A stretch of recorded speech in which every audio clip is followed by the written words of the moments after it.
There's really no need to have that happening in today's game, especially with some of our superstar catchers and even some of the backup, second-tier catchers. There's really no reason to subject our players to unnecessary contact. We don't have it at the other bases. Why have it at home plate?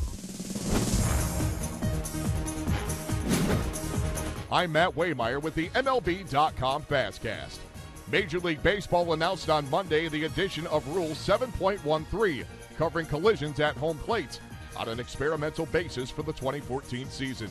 The new rule states that a runner attempting to score may not deviate from his direct pathway to the plate in order to initiate contact with a player covering home plate, and that unless the catcher is in possession of the ball, he cannot block the pathway of a runner as he is attempting to score. The rule will be implemented during Grapefruit and Cactus League games for players to get acclimated. Major League Baseball and the MLBPA will form a committee of players and managers to review developments as the season progresses and to discuss the possible application of the new rule in 2015.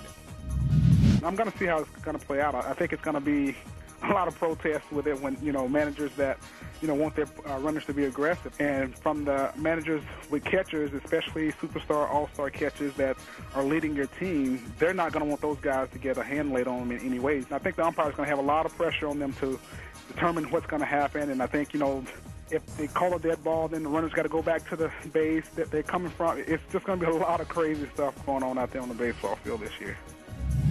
The New York Yankees have signed outfielder Brett Gardner to a 4-year, $52 million extension with a club option for 2019. The 30-year-old speedster led the AL in triples in 2013 and hit .273 with 8 home runs, 52 RBIs, and 24 stolen bases. The Texas Rangers have given manager Ron Washington a contract extension through the 2015 season. Washington, who is in his 8th season as Rangers skipper, has guided the club to 4 consecutive seasons with 90 or more victories and led the team to back-to-back World Series appearances in 2010 and 2011. To be honest with you, it never was an issue with me. My focus is where it was supposed to be, on the field, in the clubhouse, and trying to do the best that I and we can, and mentioned in my coaching staff, can to just make certain that what we started accomplishing, we can continue to accomplish it. For more on these stories and for all the latest information out of spring training, log on to MLB.com. It's baseball everywhere.